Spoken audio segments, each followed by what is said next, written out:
Hello, foodie friends. Welcome back to the last installment of our Campbell's cookbooks. This one is a little bit different. It's super cute.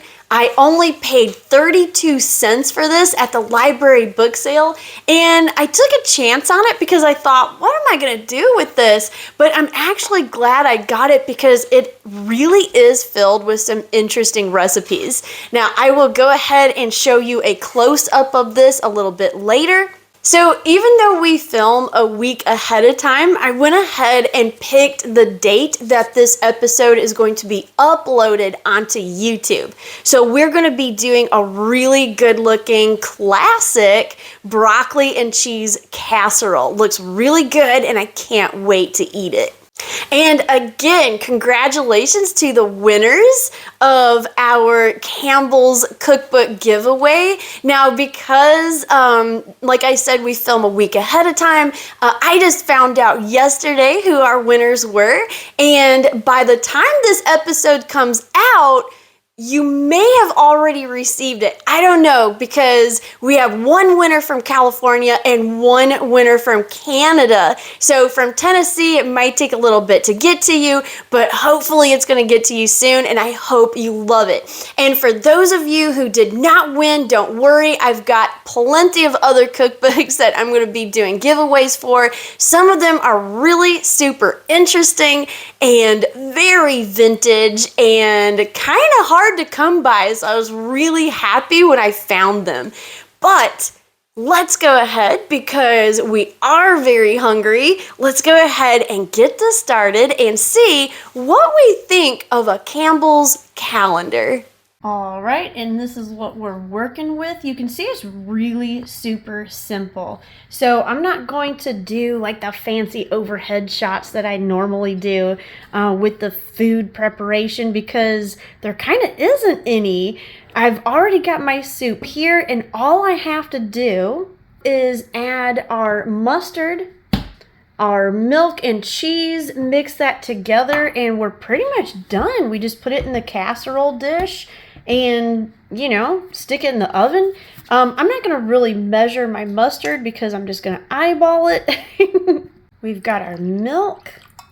I'm going to go ahead and stir this up before I put the cheese in. Now, first, before I do that, you will notice this isn't Campbell's, this is Food Club. And I'll show you in this clip I'm fixing to insert the reason why I grabbed this. You can see that the Campbell's was over $1. This was on sale, and it was such a price difference that I kind of, you know, couldn't justify buying the Campbell's. So I went ahead and got this, but, you know, it tastes the same.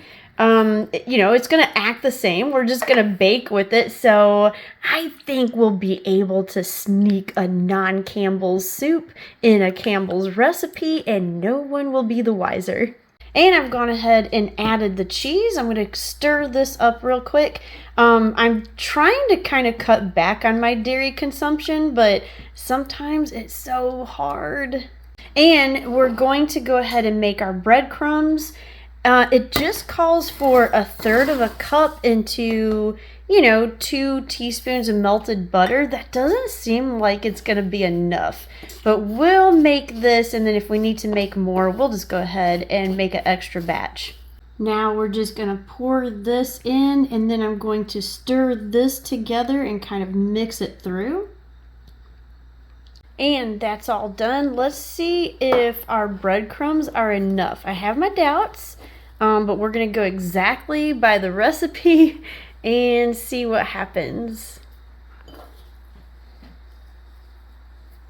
Okay, no, I should have known better. Campbell's has it exactly right. I think that's a good amount.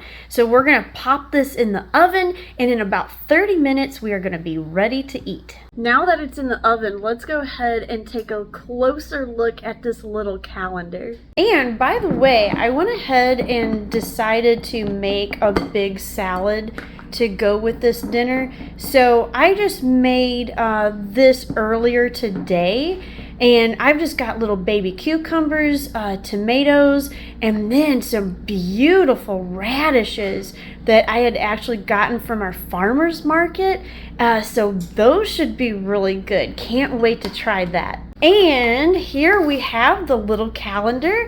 I think is super cute. Here's the front of it. And apparently they actually made these several years in a row. This one I believe is 2014. Yeah, we've got 2014 right there. And when I bought this for 32 cents, it still actually had the protective sleeve in the spiral. So I don't think anyone even used this. And it's actually really self-explanatory. I mean, it's just a recipe a day, literally. So if you have this on your counter and you're flipping through, you know, you get some good ideas of something that you might want to try that day or later in the week. You can see it's not just all, you know, like entrees and things like that. Here's some tea that you could try. You've got some salads. That looks really good. You've got another drink. You've got some lunch options. I think that looks good. And you've got some desserts. So I think that would be something pretty neat. You can see that Campbell's actually owns Pepperidge Farm. So they're using their cookies, not the soup, for this dessert. Which, thank goodness, I think that would probably have been a mistake.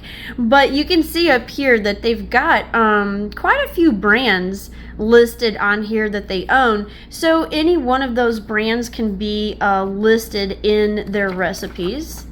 I actually like the fact that most of their recipes, just because, you know, it's got to fit on this little page, you know, it's always going to have limited ingredients, easy directions, and each one looks like it would take, you know, not that long. You've got here like 20 minutes and then just 10 minutes to dinner time. So there's a lot of things on here that I actually wouldn't mind trying. I think, you know, all of it looks like it's pretty standard fare. You know, they're not going crazy. You know, you've just got, you know, like spaghetti and meatballs. So pretty much something for everybody, I think, without getting, you know, too intense or unique with the ingredients. These are all things that you're definitely going to be able to find in your grocery stores, and it's probably going to be relatively cheap. I know this dinner turned out to be extremely affordable, especially getting store brands on a lot of things like the cheese and the soup and the broccoli, actually. And so I only came, you know, with it with, you know, less than $5, which is great. So I think this calendar idea is pretty neat. You know, you've got a lot of things in here that if you're in a hurry and, you know, you've got some things in your cupboard that you want to use up, you can flip through here and probably find something to put on the table quickly and something that's not going to break your bank or make you have to go somewhere or special order some kind of unique ingredient. And now that we've looked at this one, I wanted to show you another little cookbook that I got the other day. This is another 1970s cookbook, so you know that's my favorite. It's got a great picture on the front, lots of natural colors, which is pretty indicative of the 1970s. And I only paid $1 for this at the Restore that I went to.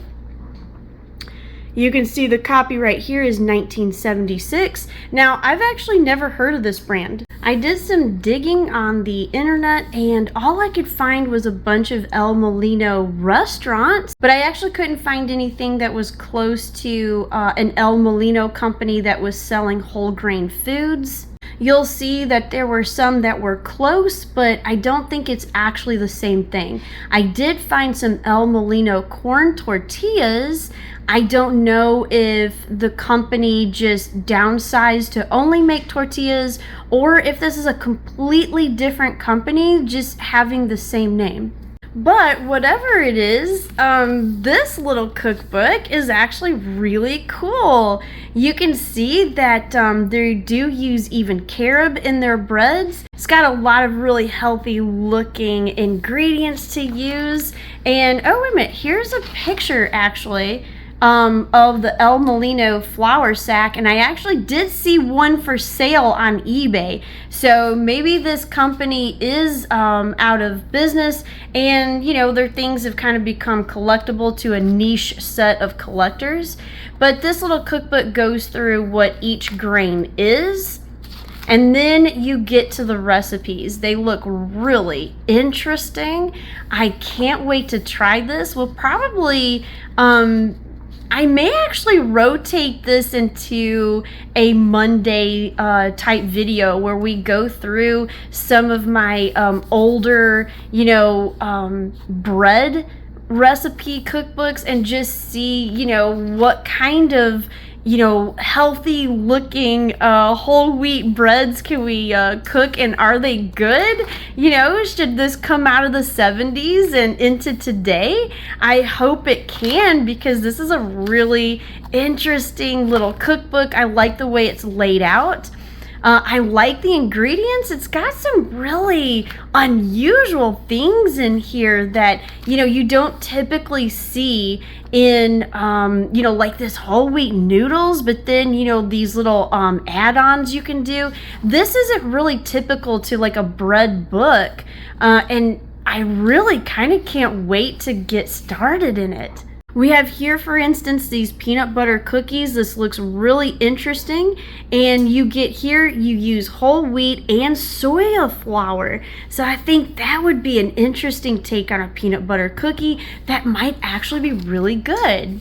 So if you'd like to see that series, you know, added to our little Monday videos, let me know in the comments below and we can start baking. As some of you know, I got another vintage 1970s bread baking book from the library book sale that I'd like to rotate in and try some different things from that.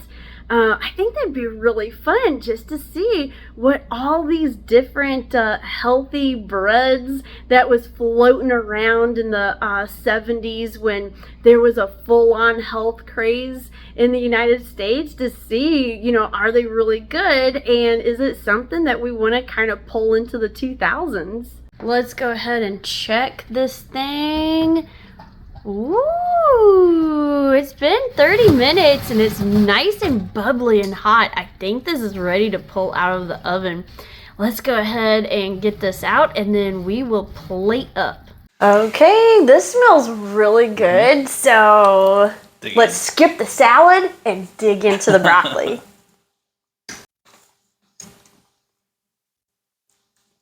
Okay. Yeah, I mean, with cheese and breadcrumbs on top, you kind of can't go wrong with a casserole like that. You know what I mean? Yeah, I think I mean, I've had like a broccoli casserole without like a soup before. Mm-hmm. And I've had it with and I like it better with like a soup base. I do too. Like it's got a more connected flavor. I think it's like, you know, it's you don't have to add a lot of like salt or anything because it's obviously already like plenty salty enough. Mm-hmm. But it just kind of ties it all together. I mean, you could obviously like spice it up with like different things in it, I guess. Like you could throw a lot more in it, I guess, than what it currently has. Like it's a little bit on the plain side. Mm-hmm. But I still think the soup ties it all together really well. Yeah, I think especially if you've got some like picky eaters in your family, this is just like cheesy and plain enough to where, you know what I mean? Yeah. Like it's going to kind of be appetizing. But yeah, I do think that this is a good base. Yeah.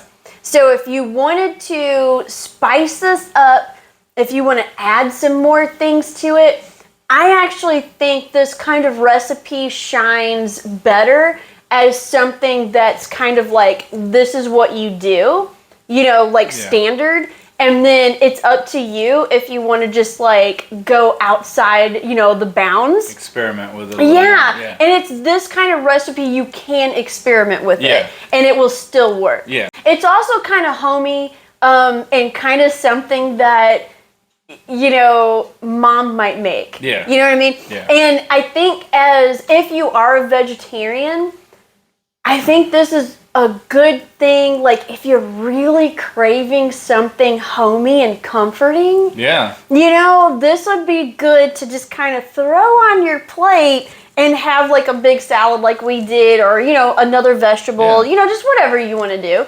But, you know, you kind of have that little taste of home. Yeah, it's definitely like something that feels like a comfort food. Yeah. Yeah. I can see this at a church supper. Yeah. You know? Yeah. I mean, it's just kind of one of those go-to recipes. Yeah. So, yeah, I mean, I would try it, and then I would also just like experiment with it and just see what you want to do with it. You know, kind of make it your own. And I think that is where this little cookbook or little calendar kind of comes into its own. It gives you ideas that you can bounce off of, or you can keep it just as simple as you want. Right.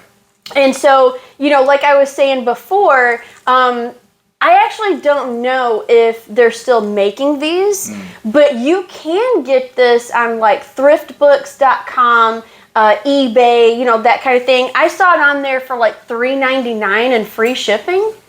You know, so for $4, I actually think this is a pretty good deal of a little cookbook. Now, I think one of its downfalls is it is a calendar, right? Yeah. You know what I mean? So you're sitting this on your counter where it's going to be presumably for a year or longer. Yeah. If you don't have a lot of counter space, or if you do and your counter space is just kind of completely taken over, you know, by just all kinds of stuff, you may not have room for this. Right. You know, like, this is not going to sit on my counter. This is going to go into my bookshelf, my cookbook, you know, collection.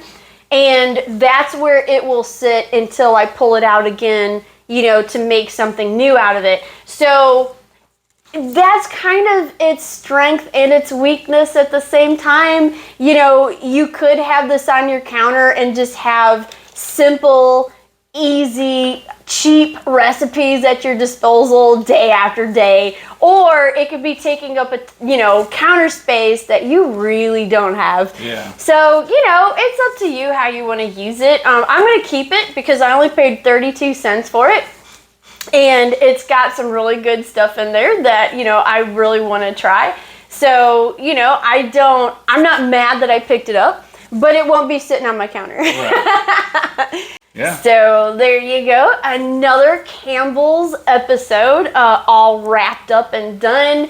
And that's actually going to do it for Campbell's. So we're done, you know, looking through all the Campbell's that I picked up from the library book sale.